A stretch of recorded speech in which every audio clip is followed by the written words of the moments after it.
الظاہرۃ والباطنۃ قدیما وحدیثا الصلاۃ والسلام علی نبیہ ورسولہ واصحابہ الذین ساروا فی نصرۃ دینہ سیرا حثیثا اما بعد قال اللہ تبارک و تعالی فی القرآن المجید والفرقان الحمید شہر رمضان الذی انزل فیہ القرآن هدی للناس وبینات من الہدی والفرقان وقال النبی صلی اللہ علیہ وسلم الماہر بالقرآن مع السفرة الكرام البررة او كما قال علیہ الصلاۃ والسلام صدق اللہ۔ سامعین محترم، رب العالمین کا ہم پر بہت بڑا احسان و فضل ہے۔ اس خالق و مالک نے ہمیں اپنے گھر میں اس مقدس مہینے کی رحمتیں اور برکتیں سمیٹنے کی توفیق عطا فرمائی۔ یقیناً اگر ہم اپنے ماحول میں نظر دوڑائیں، ہزاروں ایسے چہرے جو گزشتہ اس مقدس مہینے میں ہمارے ساتھ تھے، لیکن آج وہ چہرے نظر نہیں آتے، اور ہم میں سے بھی کوئی دعوے کے ساتھ، گارنٹی کے ساتھ یہ بات نہیں کہہ سکتا کہ آئندہ موجود ہوگا۔ بہرحال یہ رب العالمین کے فیصلے ہیں اور اس مالک کے فیصلے پر ٹل ہوتے ہیں۔ سامعین محترم، کوئی لمبی چوڑی گفتگو کرنا مقصود تو نہیں ہے، کیونکہ جو رات بھی ایسی کہ جس میں انفرادی عبادت کی بہت اہمیت ہے۔ بہرحال استاد محترم کے حکم پر صرف چند گزارشات آپ کے گوش گزار کرنے کی سعادت حاصل کروں گا۔ میں نے قرآن مجید کی جو آیت مبارک آپ کے سامنے تلاوت کی ہے، اس آیت میں اللہ رب العزت نے اپنی مقدس کتاب کلام قرآن مجید کا تذکرہ فرمایا، اور یقیناً ہم میں سے چاہے کوئی پڑھا لکھا ہو یا ان پڑھ ہو، اگر اس سے پوچھا جائے کہ بھائی اللہ رب العزت نے نبی کریم صلی اللہ علیہ وسلم پر کون سی کتاب نازل کی، تو یقیناً وہ یہی کہے گا کہ وہ قرآن مجید ہے۔ لیکن اگر اس سے پوچھ لیا جائے کہ بھائی قرآن مجید کی تعریف کیا ہے، تو شاید اللہ ماشاءاللہ ہم میں سے چند ہی احباب اس کی تعریف کر سکیں گے۔ یہ سوال دیکھ کر ہمارے ذہن میں یہ بات آتی ہے کہ تعریف کون سا کوئی مشکل ہے؟ قرآن مجید بار بار پڑھے جانے والی کتاب، لیکن اگر تھوڑا سا اس لفظ پر غور کرے تو یہ تعریف نہیں، یہ اس کا معنی ہے، اور معانی تعریف نہیں ہوا کرتا اور تعریف معنی نہیں ہوا کرتی۔ تو پھر قرآن مجید کا اگر یہ معنی ہے تو تعریف کیا ہے؟ بس اسی حوالے سے مختصر سی گزارش آپ کے گوش گزار کروں گا، اور انشاءاللہ پھر کبھی موقع ملا تو پھر حدیث کے متعلق یہ بات کریں گے کہ حدیث کو ہم نے فقط بات، نئی بات، نبی کی بات، صرف یہاں تک ہمارے ذہنوں میں معنی اس کا ہوتا ہے، لیکن در حقیقت ہم حدیث کی تعریف سے بھی ناواقف ہیں۔ تو قرآن مجید، اس کی تعریف اردو کتاب مباحث فی علوم القرآن منال القطان کے عربی کی یہ کتاب تھی، لیکن اس کا مولانا عبداللہ سرور انہوں نے اس کا اردو ترجمہ کیا، مارکیٹ میں موجود ہے۔ اس کتاب میں قرآن مجید کی تعریف بہت عمدہ اور جامع لکھی ہے۔ وہ تعریف کیا کہ قرآن مجید کے متعلق اس بات کو سمجھ لیا جائے، اس کی تعریف میں ان چیزوں کو شامل کر لیا جائے کہ قرآن مجید کلام اللہ المنزل علی محمد صلی اللہ علیہ وسلم المتعبد بتلاوتہ، یہ تین چیزیں مل کر قرآن مجید کی تعریف کو مکمل کرتی ہیں۔ اب آئیے ہم دیکھتے ہیں کہ یہ تین چیزیں کیا ہیں۔ ان تینوں چیزوں میں سے اگر ایک بھی چیز کا ہم انکار کر دیں یا اس کو ترک کر دیں یا اس کو چھوڑ دیں تو میرے محترم بھائیو ہم صحیح معنوں میں قرآن مجید کو جان ہی نہیں سکے، ہم اس کی تعریف کو سمجھ ہی نہیں سکے۔ اور کسی بھی چیز کی پہچان اگر انسان کو نہ ہو تو انسان اس کے متعلق مہارت تامہ حاصل نہیں کر سکتا، انسان اس کے متعلق فہم و فراست کو حاصل نہیں کر سکتا۔ اور آئیے یہ تین چیزوں میں سب سے پہلی چیز کہ یہ قرآن مجید کلام اللہ، اللہ رب العزت کی یہ کلام ہے۔ یقیناً اگر تاریخ اسلام کا مطالعہ کیا جائے تو گزشتہ کچھ ادوار میں کچھ ایسے لوگ موجود تھے کہ جنہوں نے اس مقدس کتاب کے متعلق یہ دعویٰ کیا کہ یہ قرآن مجید اللہ رب العزت کی کلام نہیں بلکہ اللہ رب العزت کی مخلوق ہے، حالانکہ یہ بات صحیح عقیدے کے بالکل منافی اور خلاف ہے۔ اور اسی حوالے سے امام بخاری رحمۃ اللہ علیہ اور امام مسلم رحمہ اللہ کے استاد امام محمد بن یحییٰ زہری، ان کا قرآن مجید کے متعلق یہ عقیدہ تھا کہ قرآن مجید اللہ رب العزت کی کلام نہیں بلکہ مخلوق ہے۔ اس کا نتیجہ کیا نکلا؟ امام بخاری رحمۃ اللہ علیہ، امام مسلم رحمۃ اللہ علیہ یہ برابر اپنے اس استاد کی مجلس میں جاتے رہے، ان کے حلقہ درس میں بیٹھتے رہے، علم کو حاصل کرتے رہے۔ ایک وقت یہ آیا کہ آپ کے استاد کو پتہ چل گیا کہ میری مجلس میں کچھ ایسے لوگ موجود ہیں کہ جن کا قرآن مجید کے متعلق یہ عقیدہ ہے کہ یہ قرآن مجید اللہ کی کلام ہے، حالانکہ میرا عقیدہ تو یہ ہے کہ یہ کتاب اللہ کی مخلوق ہے۔ لہذا انہوں نے استاد محمد بن یحییٰ زہری نے یہ اعلان کیا اپنی مجلس کے اندر کہ لوگوں میری مجلس کے اندر اگر کوئی ایسا شخص ہے کہ جس کا یہ عقیدہ ہے کہ قرآن مجید اللہ رب العزت کی کلام نہیں بلکہ مخلوق ہے، یہ جو عقیدہ ہے ان کے استاد کا، اگر جو شخص اس عقیدے کو ماننے والا، تسلیم کرنے والا ہو میری مجلس میں بیٹھا رہے، لیکن اگر کسی کا یہ عقیدہ ہے کہ یہ کتاب اللہ رب العزت کی، یہ کلام اللہ رب العزت کا کلام ہے، اللہ رب العزت کی مخلوق نہیں ہے، تو وہ شخص میری مجلس سے اٹھ کر چلا جائے۔ امام بخاری رحمۃ اللہ علیہ اپنے استاد اس وقت مجلس میں موجود تھے۔ امام بخاری اٹھ کھڑے ہوئے، کہنے لگے کہ ہم اس بات کو تسلیم نہیں کر سکتے، آپ کی یہ بات غلط ہے، آپ کا یہ عقیدہ غلط ہے۔ قرآن مجید کے متعلق ہمارا یہ عقیدہ کہ یہ اللہ رب العزت کی کلام ہے، اللہ کی مخلوق نہیں ہے۔ امام بخاری رحمۃ اللہ علیہ نے اپنے اس استاد کے خراب عقیدے کی وجہ سے اپنے استاد کی مجلس کو ترک کر دیا۔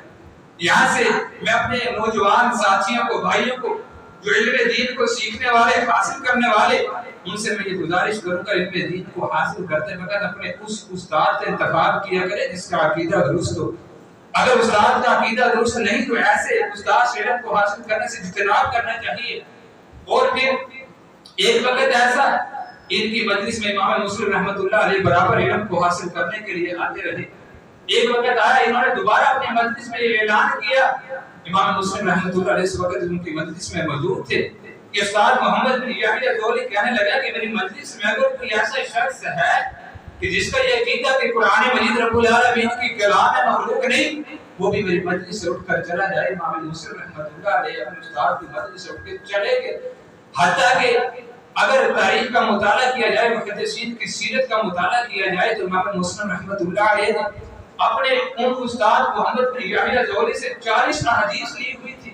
اپنے ہاں ان کو درج کیا ہوا تھا، لکھا ہوا تھا، لیکن جب اپنے استاد کی مجلس کو ترک کیا، وہ 40 کی 40 احادیث اگرچہ صحیح تھی، ان کو اپنے استاد کو واپس کر دیا، کہا مجھے آپ کی احادیث کی ضرورت بھی نہیں ہے، ممکن ہے کل میں علم حدیث کی اشاعت کے لیے، اس حدیث کی خدمت کے لیے میدان عمل میں آؤں اور لوگ یہ کہہ کر میری احادیث کو لینے سے انکار کر دیں یہ تو محمد بن یحییٰ زہری کا شاگرد تھا اور اس استاد کا عقیدہ ہی خراب تھا۔ لہذا امام مسلم رحمۃ اللہ علیہ نے صحیح احادیث کو بھی اپنے استاد کی نظر کر دیا، واپس کر دیا۔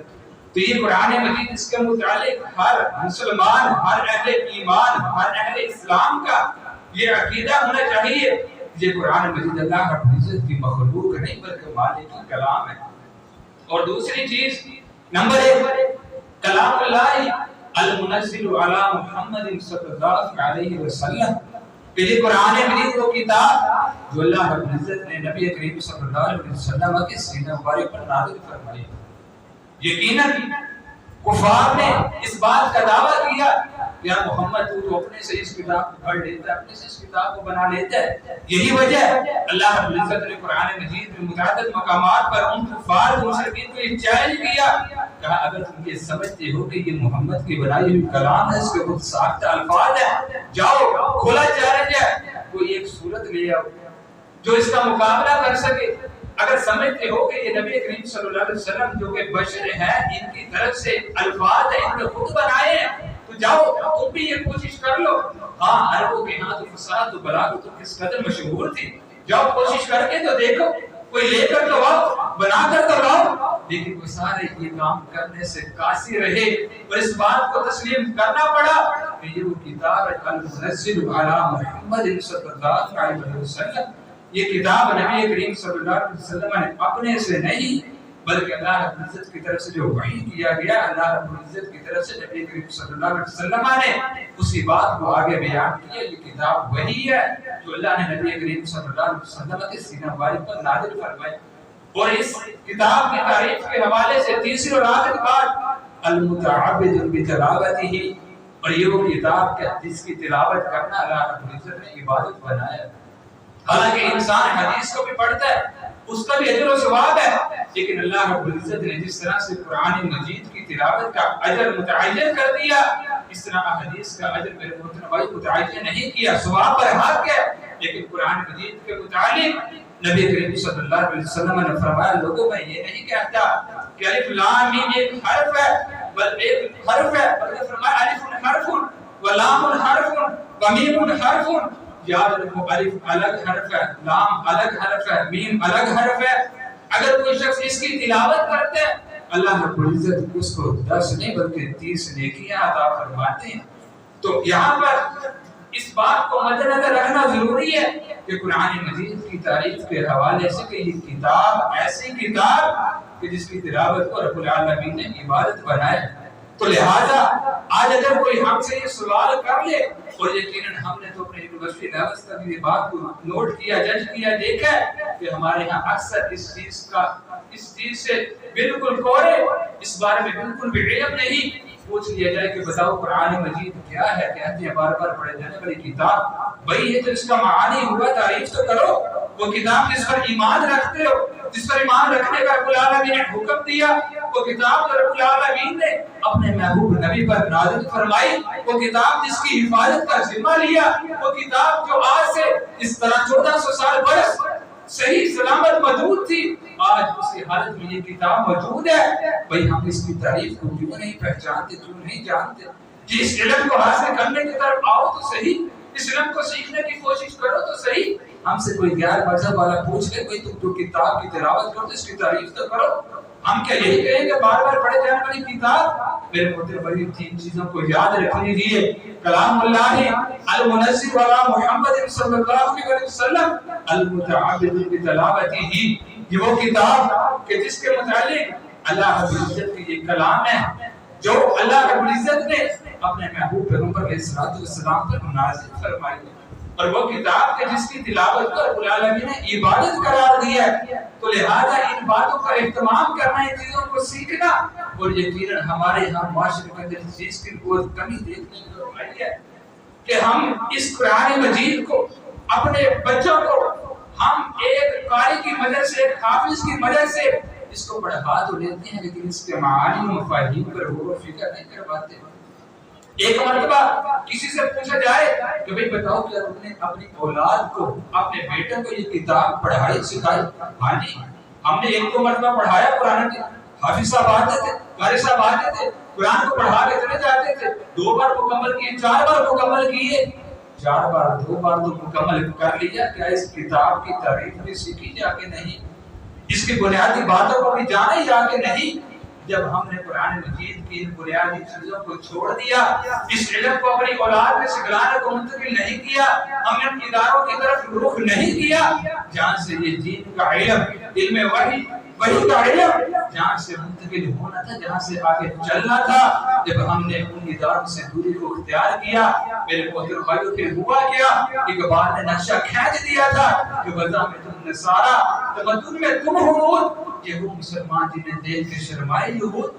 کہ جن کی بنیادی کتاب ان کو اس کے متعلق علم نہیں، اور یقیناً اس کے بعد قرآن مجید کے ساتھ ساتھ حدیث بھی، اور حدیث نبوی صلی اللہ علیہ وسلم اس کے متعلق بھی بہت سی باتیں وہ بھی انشاءاللہ کبھی وقت ملا تو آپ کے سامنے بیان کریں گے۔ لہذا آخری حدیث یہ مقدس کتاب ہے قرآن مجید، صحیح ابن حبان کی حدیث، سیدنا ابو ہریرہ رضی اللہ تعالیٰ عنہ اس حدیث کے راوی بیان کرتے ہیں کہ نبی کریم صلی اللہ علیہ وسلم نے فرمایا اس کتاب کے ساتھ تعلق مضبوط کرنے والے کی عظمت اور شان ذرا سنیے گا۔ کہا جب یہ شخص قبر میں چلا جائے گا،